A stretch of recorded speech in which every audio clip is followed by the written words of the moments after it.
Satoshi Call, seu resumo semanal do mundo cripto.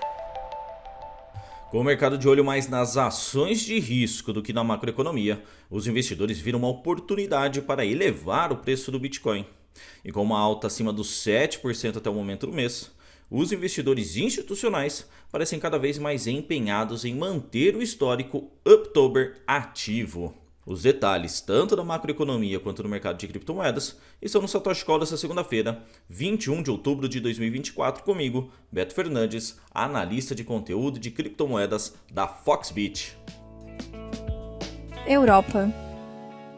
Muito bom dia, pessoal, tudo beleza? Começando mais um Satoshi Call, dos últimos Satoshi Calls aqui de outubro, né? A gente já tá na reta final do mês aí, um mês um pouquinho mais longo aí, com 5 semanas, mas como de praxe, a gente começa nosso Satoshi Call falando de macroeconomia e trazendo os dados que acho que são bem interessantes, que é da zona do euro. Zona do euro que a gente sabe que não é o maior mercado voltado para criptomoedas, mas que é uma das principais economias do mundo e que acaba afetando o mercado global em si e que consequentemente pode reverberar dentro do mercado de cripto. No caso, falando especificamente dos dados econômicos da zona do euro, a gente teve um aumento considerável da produção industrial do bloco econômico como um todo, né? De uma queda de 0,5% para um avanço de 1,8%. E a gente teve a retração da inflação mais uma vez, né? Então, assim, a situação da zona do euro parece bem mais estável a nível de inflação e desempenho econômico do que quando a gente olha para os Estados Unidos, por exemplo.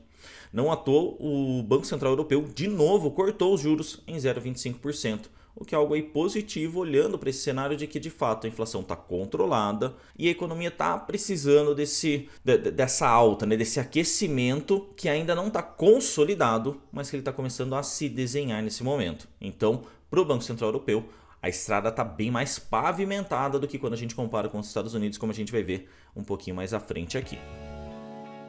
China.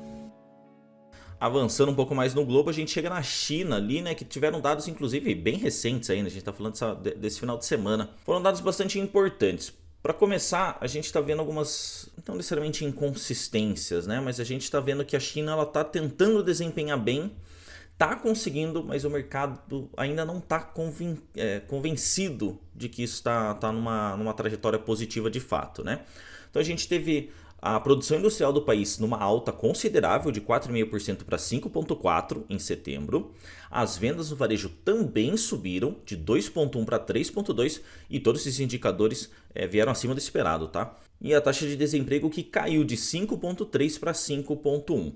O que não agradou muito a galera foi o fato de que o PIB anual da China e teve uma retraçãozinha de 0,1%, 4,7% para 4,6%, em linha inclusive com o esperado pelos analistas, mas caiu. E isso já deixa aquele gostinho meio amargo, né? Tanto que as bolsas operaram ali meio mistas, né? Algumas subiram, outras caíram, então teve esse descompasso aí por conta do PIB. O que foi interessante é que nessa madrugada o governo chinês decidiu por cortar os juros em 0,25%. Isso é interessante porque nas duas últimas semanas, o mercado estava pedindo, falando, pô galera, vocês vão dar um incentivo aí para a gente ter um desempenho econômico um pouco melhor, ou ter um desempenho econômico mais certeiro? E o governo estava, não, a gente vai fazer, tem espaço para fazer, mas vamos fazer. E aí no fim, eles, depois de tanto ali demorar, vamos dizer assim, agora eles fizeram esse corte de juros de 0,25%, o que traz um pouco de sentimento positivo para o mercado chinês, né, principalmente para o mercado asiático como um todo, porque a gente está olhando aí para a segunda maior economia do mundo, que está flexibilizando e trazendo incentivos para investimento. Então isso pode trazer grandes benefícios, não só para o mercado local, quanto para o mercado externo, principalmente o mercado de cripto, que a gente sabe que apesar das proibições de lá, o DeFi acaba sendo um grande ponto de convergência ali para que os chineses possam fazer seus investimentos em criptomoedas. Estados Unidos. Agora, partindo para os Estados Unidos, a gente teve uma agenda econômica bem mais tranquila na última semana e está começando essa segunda-feira também sem qualquer grande dado macroeconômico. Vão ter alguns representantes do Fed falando ao longo do dia, inclusive mais para o final do dia, ali em torno das 19 horas, por exemplo. Mas o que a gente teve de dados foi os pedidos de seguro-desemprego nos Estados Unidos na última semana caíram, né, de 260 mil para 241 mil, em linha com o esperado pelos analistas, o que dá a entender que, pelo menos na última semana o mercado de trabalho ganhou um respiro, né? A galera tá sendo menos demitida, vamos dizer assim.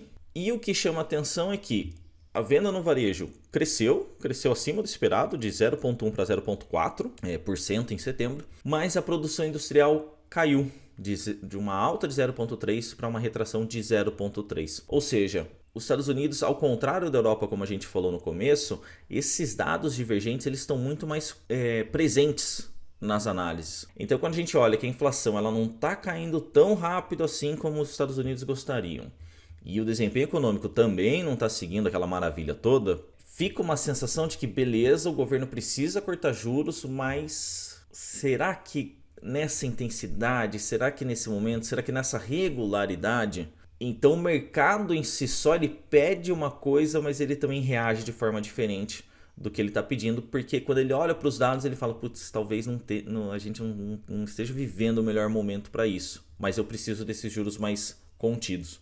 Então essa vai ser uma tônica que a gente vai observar nos próximos meses, principalmente com eleição chegando, final do mês que vem, eleição presidencial, vão se intensificar os debates e isso vai ter potencial também para mexer com o mercado de risco e, consequentemente, também vai impactar no desempenho do Bitcoin.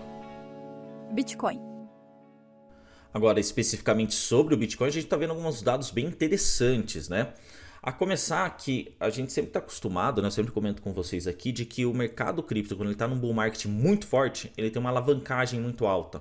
Então a gente tem alavancagem em derivativos, a gente tem liquidação de contratos futuros, seja de comprados e vendidos, e a gente tem uma volatilidade no preço muito mais abrupta. Não é o que a gente está vendo, né? A gente está vendo um movimento de preços ok, subimos 7%, aí mais 7% até agora nesse mês, mas ainda bem contido com o que a gente está acostumado, né? A gente não está vendo liquidações, por exemplo, de bilhões de dólares em um único dia. E aí, nesse sentido, a gente olha que o mercado ele ainda pode estar se preparando para uma alta muito mais expressiva do que a gente está vendo, né? Esses 68, 69 mil dólares que a gente pegou no domingo podem não necessariamente ser o ponto final, né? Porque esse mercado mais especulativo ele ainda não parece ter entrado. As taxas de financiamento, por exemplo, continuam no 0,01 neutro. Algo que quando a gente via no passado, pelo menos, era algo muito mais intenso, né? A gente chegava a 0,1 em alguns casos, né? Principalmente quando a gente falava de negociação de Ethereum, por exemplo, né? De futuros de Ethereum, era ainda mais intenso. Então, quando a gente olha, a gente se pergunta por que o preço do Bitcoin está subindo? E a gente vai para a demanda do mercado spot, né? Então a gente está falando da demanda pelo mercado do ativo em si e principalmente pelos institucionais, né? A gente olha para os ETFs de Bitcoin, foram 6 dias consecutivos de fluxos de capital, né? Então 6 dias entrando dinheiro, que somado só nesses 6 dias foram 2,4 bilhões de dólares. Ou seja, entrou muito capital nos ETFs de Bitcoin, o que evidentemente criou uma demanda forte e acabou elevando o preço do ativo.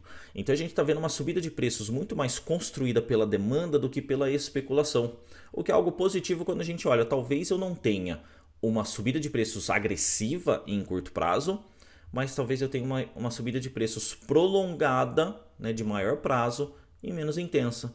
Então eu acabo compensando de certa forma, ou potencialmente eu posso compensar diante desse movimento diferente de mercado.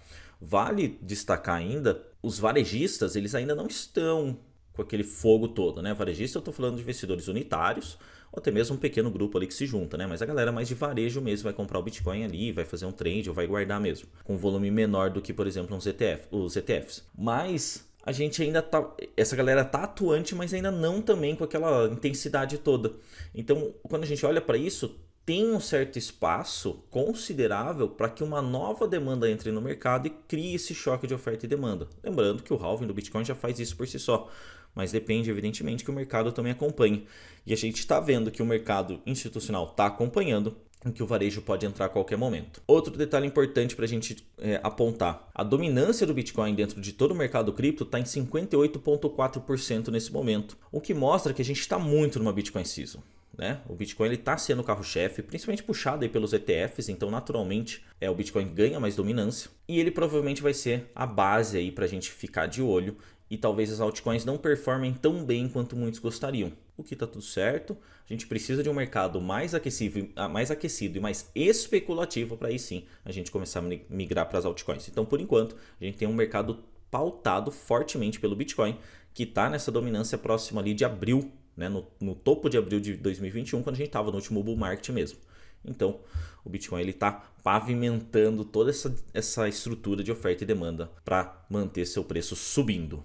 Aqui, para quem não conhece, né, a gente tinha análise técnica aqui em áudio para vocês, mas para facilitar, a gente trouxe ela para vídeo, então convido vocês a assistirem a análise técnica lá no canal do Telegram da Foxbit, no WhatsApp também da Foxbit, enfim, todas as redes sociais.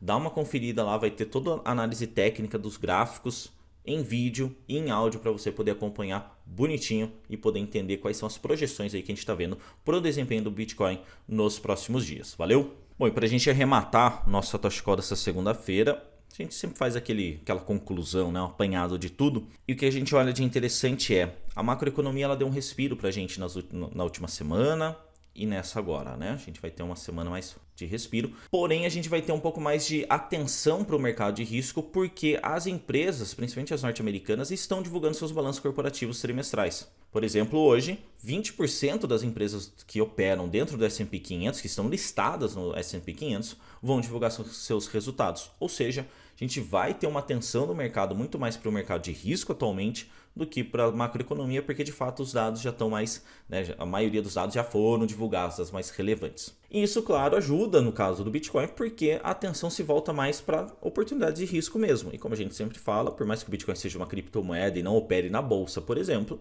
ele é um ativo de risco que as pessoas estão de olho. Então isso pode trazer um fluxo aí de investimento interessante. Como a gente tem visto, os ETFs de Bitcoin estão pautando esse desempenho positivo do Bitcoin e eles vão ser de fato o grande catalisador. Quando a gente bate a máxima histórica lá no começo do ano, não foi porque a galera achou bonitinho o Bitcoin e achou que investir. Não, porque os investidores institucionais compraram muitos ETFs. Teve especulação no meio do caminho? Muita. Mas teve a demanda dos ETFs de Bitcoin pelos institucionais, o que criou essa demanda e deu choque com a oferta e acabou elevando o preço do Bitcoin. Se isso aparentemente tende a continuar, né, o que a gente está vendo pelo menos, a tendência é que o preço também continue a subir. Claro que nenhum mercado vai subir em linha reta como a gente sempre comenta, mas a gente tem uma projeção diante desses dados de oferta e demanda muito interessantes e que vão potencialmente colocar o Bitcoin de novo na rota ali para a máxima histórica e quem sabe níveis mais acima. Isso pensando ainda que tem varejo e especulação forte para entrar em jogo. Então são coisas para a gente acompanhar os dados dia a dia de como que esses mercados paralelos, vamos dizer assim, estão operando. De certa forma, a macroeconomia está estável, pelo menos nesses próximos dias, mas a gente precisa ficar atento porque a gente está em processo eleitoral intenso nos Estados Unidos. As eleições são no final do ano que vem, a gente tem um mês para as eleições. E isso vai trazer cada fala, cada participação, o mercado ele vai tentar buscar todas as informações possíveis para esse momento eleitoral nos Estados Unidos. Então fique atento, porque isso pode trazer volatilidade forte para o mercado. Beleza? E é isso, pessoal. Esse foi o Satoshi Call dessa segunda-feira, 21 de outubro de 2024. Eu, Beto Fernandes, analista de conteúdo e criptomoedas da Foxbit, agradeço demais a participação de vocês aqui no podcast de hoje. E como você já sabe, a gente volta na próxima segunda-feira. Com mais um Satoshi Call aqui no Spotify, também no YouTube da Foxbit. Valeu, pessoal. Forte abraço e até lá.